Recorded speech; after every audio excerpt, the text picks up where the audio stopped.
தாம்பரம்ல locate ஆயிருக்க சிவசக்தி மண்டபத்துல தான் எங்க அக்காவுக்கு மேரேஜ் ஆச்சு. மேரேஜ் ஹால் அவ்வளோ அழகா இருந்தது. ரொம்பவும் ஸ்பேஷியஸா இருந்துச்சு.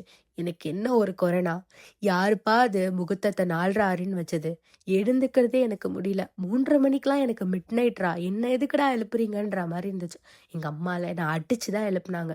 எப்படியோ போன உடனே அங்க எல்லாம் ஃபுல்லா ஃப்ளவர் டெக்கரேஷன் பண்ணியிருந்தாங்க. அவ்வளோ அழகா இருந்தது பார்க்கறதுக்கே. அது மட்டும் இல்லாம எங்க அக்காவுக்கும் அவ்வளோ அழகா மேக்கப் போட்டிருந்தாங்க. பார்க்கறதுக்கே ரொம்ப கியூட்டா இருந்தாங்க. என்னோட தம்பி தான் அவங்களுக்கு மச்சான் முறையில எல்லாத்தையும் பண்ணான். எனக்கு அதை பத்தி எதுவுமே தெரியல. பட் அவனை பார்க்கும்போது ரொம்ப சிரிப்பா இருந்துச்சு. பிகாஸ் அவன் சின்ன பையன்றதுனால அவனுக்கு எல்லாரும் ஒன்னொன்னா சொல்லி கொடுத்துட்டு இருந்தாங்க. அவனும் அது மாதிரி பண்ணான். எப்படியோ நல்லபடியா மேரேஜ் முடிஞ்சுச்சு. என்னால தூரமா இருந்ததா வீடியோ எடுக்க முடிஞ்சிச்சு. அதுக்கப்புறம் நான் அப்படியே சாப்பிட்ற டிபார்ட்மெண்ட் போயிட்டேன். சுட சுட எல்லாத்தையும் சாப்பிட்டு நல்லா சாப்பிட்டேன். இதுதான் என்னோட மேரேஜ் லுக். எப்படி இருக்குன்னு சொல்லுங்க. நெக்ஸ்ட் வீடியோல பார்க்கலாம். டாடா.